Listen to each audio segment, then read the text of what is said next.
MLA രാഹുലിന്റെ മലയാളിയായ driver Jose ബംഗളൂരുവിൽ കസ്റ്റഡിയിലായി എന്നുള്ള വാർത്തകൾ വരുന്നു. രഹസ്യ കേന്ദ്രത്തിൽ ഇയാളെ ചോദ്യം ചെയ്യുന്നു. രാഹുൽ ബംഗളൂരുവിൽ നിന്നും മറ്റൊരിടത്തേക്ക് പോയി എന്നാണ് പോലീസിന്റെ കണ്ടെത്തൽ. വിവരങ്ങളുമായി ശ്രീനന്ദ SP ചേരുന്നു. എന്തായാലും ശ്രീനന്ദയിലേക്ക് പോകുന്നതിന് മുൻപ് രാഹുലിനായുള്ള വല വിരിച്ചതിന്റെ കൃത്യമായ ആസൂത്രണത്തോടുകൂടി തന്നെ പോലീസ് നീങ്ങുന്നു എന്നാണ് മനസ്സിലാക്കേണ്ടത്. ശ്രീനന്ദ, ഏത് രീതിയിലാണ് ഇപ്പോൾ പോലീസ് രാഹുലിനെ പിന്തുടരുന്നത്? രാഹുലിന്റെ ഡ്രൈവർ കസ്റ്റഡിയിലായിട്ടുണ്ട്. രഹസ്യ കേന്ദ്രത്തിൽ ഇയാളെ ചോദ്യം ചെയ്യുന്നുവെന്ന് മനസ്സിലാക്കാൻ കഴിയുന്നുണ്ട്. നിലവിലെ പുരോഗതി എങ്ങനെയാണ്?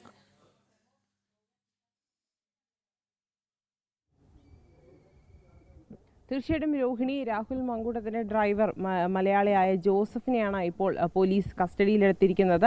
ഇയാളുടെ സഹായത്തോടു കൂടിയാണ് ഇയാളാണ് രാഹുലിനെ ബംഗളൂരുവിൽ എത്തിച്ചതെന്നും ഈ ജോസഫ് എന്ന് പറയുന്ന ആൾ മലയാളിയാണ്. അയാൾ ബംഗളൂരുവിൽ ഒരു ആളുടെ അവിടെ ഏറ്റവും പ്രമുഖനായ ഒരു വ്യക്തിയുടെ ഒരു രാഷ്ട്രീയ നേതാവെന്നാണ് പറയപ്പെടുന്നത്. പക്ഷേ ആരാണെന്നതിൽ ഒരു വ്യക്തത വന്നിട്ടില്ല. അദ്ദേഹത്തിൻ്റെ ഒരു ഡ്രൈവറായി പ്രവർത്തിച്ചു വരികയാണ്. അദ്ദേഹത്തിൻ്റെ അവിടെ ബംഗളൂരുവിൽ വർഷങ്ങളായി താമസിക്കുന്ന ഇയാൾ കഴിഞ്ഞ ദിവസമാണ് രാഹുലിനെ ബംഗളൂരുവിൽ എത്തിക്കാൻ സഹായിച്ചത് എന്നുള്ളൊരു വിവരമാണ് ഇപ്പോൾ പുറത്തു വരുന്നത്. ഈ ജോസഫിനെ ഇപ്പോൾ പോലീസ് കസ്റ്റഡിയിലെടുത്ത രഹസ്യ കേന്ദ്രത്തിലാണ് ഇയാളെ ഇപ്പോൾ ചോദ്യം ചെയ്തു വരുന്നത്. എന്താണ് അവിടെ നിന്നും രാഹുൽ വേറൊരു വാഹനത്തിൽ ഓരോ സ്ഥലത്തെത്തുമ്പോഴും രാഹുൽ വാഹനം മാറിക്കൊണ്ടിരിക്കുകയായിരുന്നു. ബംഗളൂരുവിൽ പോലീസ് ഉദ്യോഗസ്ഥരെത്തിയപ്പോഴേക്കും വേറൊരു വാഹനത്തിൽ ഒരു വെള്ള കളറിലുള്ളൊരു കാറാണ് എന്നാണ് മനസ്സിലാക്കുന്നത്. അത് ഏത് വാഹനമാണെന്നതിൽ വ്യക്തതയില്ല. ആ വാഹനത്തിൽ അവിടെ നിന്നും രാഹുൽ പോയി എന്നുള്ളൊരു വിവരമാണ് ലഭ്യമാകുന്നത്.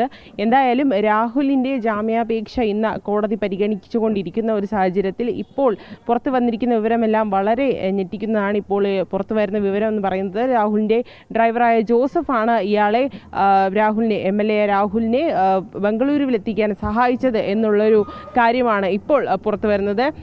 ശേഷം ഇയാൾക്ക് യാതൊന്നും തന്നെ അറിയില്ല എന്നാണ് പോലീസിനോട് പറഞ്ഞിട്ടുള്ളതെന്നാണ് നമുക്ക് മനസ്സിലാക്കാൻ സാധിക്കുന്നത്. എന്നാൽ ഇപ്പോൾ രഹസ്യ കേന്ദ്രത്തിൽ ചോദ്യം ചെയ്തു വരികയാണ്. മറ്റു വിവരങ്ങളൊക്കെ തന്നെ വരും മണിക്കൂറിൽ മാത്രമായിരിക്കും നമുക്ക് ലഭ്യമാവുക.